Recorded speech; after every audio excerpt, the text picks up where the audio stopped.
Welcome to a Russian submarine operations special briefing. First, we want to acknowledge our sources. First and foremost, H.I. Sutton, fantastic journalist, works with naval news, publishes his own website called Covert Shores. If you don't follow H.I. Sutton and subscribe to his YouTube channel, you're missing out. He is a true naval expert, and a lot of the information you're going to get today, including drawings and diagrams, come from him. Sam Legrone, same thing. Great journalist, works for the United States Naval Institute, publishes over there, writes some great articles. Thank you to them. And the Italian Defense Staff made a shocking announcement this week that we are going to go over. So let's go ahead and get started here. August 23rd through the 30th, the week of, the Marshal Ustinov, which is a Slava-class cruiser, one of only two remaining now that was in the Mediterranean, and its Utiloy escort left the Mediterranean into the North Atlantic and started moving north towards Ireland, where it would eventually be refueled at sea by a tanker. Shadowing these two contacts were two American Arleigh Burke destroyers, USS Cole, USS Bainbridge. During the transit, the Slava turned off its AIS, and presumably so did the Utiloy, but for sure the Slava did, which meant that its automatic identification system was not transmitting its position. So the only way we could keep track of it was through satellite and by actually being there with two other U.S. Navy warships. On August 3rd, they turned on their AIS, turned it back on. They are refueling near the English Channel, south of Ireland. We hand over these contacts to the Royal Navy, who continue to watch them since they're so close to their waters. Our two destroyers are coming back south in the North Atlantic. Just off the coast of Spain and Portugal, though, we get a new contact. There is a submarine nuclear reactor operating off the coast of Portugal, submerged. So we do some water space management, figure out it's not an American boat because we don't have any American boats there. We contact our NATO allies that have nuclear-powered submarines. None of them have any in the vicinity, so it is an unknown nuclear-operated submarine off the coast of Portugal. It could be one of three submarines we deduce. It could be an operational Victor 3 that is at sea right now. It could be one of the Akulas that is at sea right now, or the Severodvinsk, which is a Yasen class, also called Severodvinsk class, or which is a Hull 1, the actual Severodvinsk, is at sea right now.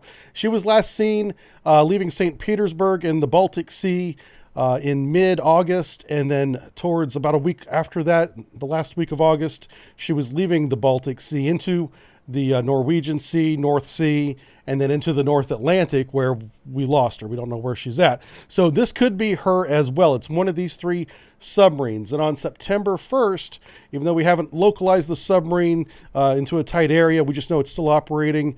It is moving towards the Mediterranean. So we're assuming that one of these three submarines is at sea right now near the Straits of Gibraltar on September 1st. September 2nd, we set up a trap for her with two P-8 Poseidon aircraft operating in the vicinity of Spain, watching the waters on the Mediterranean side of the Straits of Gibraltar.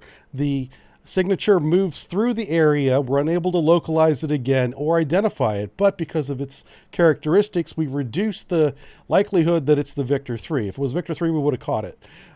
It could be a refurbished and advanced Akula, or it could be the Severodvinsk, which is their most capable, their most recent attack submarine. And it's beginning to look a lot like it's her. And we watch her go by where that source, this underwater nuclear reactor creating just a little bit of noise from September 2nd to September 3rd, moving into the Mediterranean. September 4th, time of this recording, there's a surprise announcement this morning. And I don't know if they were just bragging or what, but the Italian Navy announced that they had not only localized but identified the submarine as the Severodvinsk, passing the coast of Sicily, transiting deeper into the Mediterranean, more eastward into the Mediterranean. This is according to Italy. So now we have it classified. We know where it is. We know where it's going, and we're keeping track of it right now. Going forward, what does this mean? Where does it go from here? Well, there's two possible locations. It could replace the Marshal Ustinov, which is the most likely scenario, off the coast of Syria, where it could, support the war effort that continues to rage over in Syria. But there's also a new conflict in Kosovo and Serbia. Those two countries are going at it again, and they could be going and moving into that region to provide, VLS, cruise missile assets for that conflict. And we'll keep an eye on that.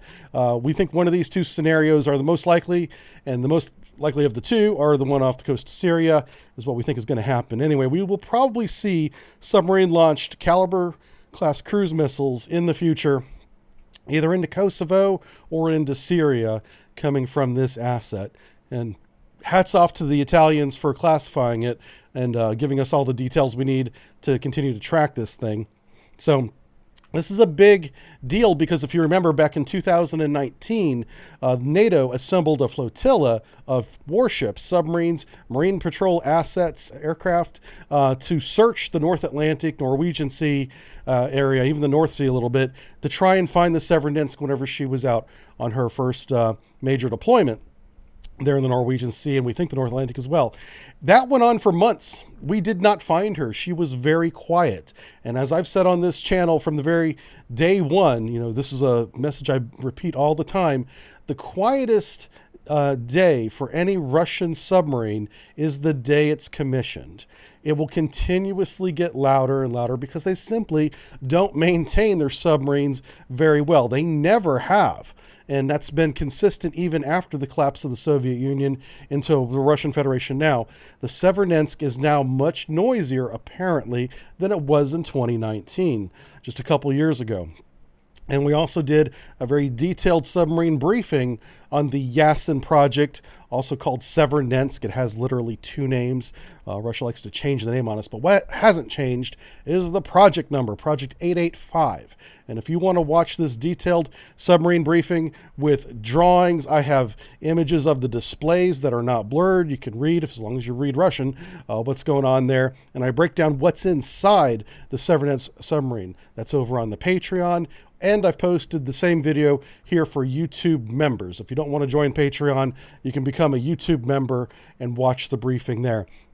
Very detailed about this very capable submarine that is now operating in the Mediterranean Sea, and NATO forces are keeping an eye on her, literally tracking her, which is a big advance, big step forward from just a couple years ago. All right. Well, that catches you up. If anything comes of this in the next couple of days or weeks, we'll do a follow-up. Hope to see you then. Thanks for watching, everybody. Have a great weekend.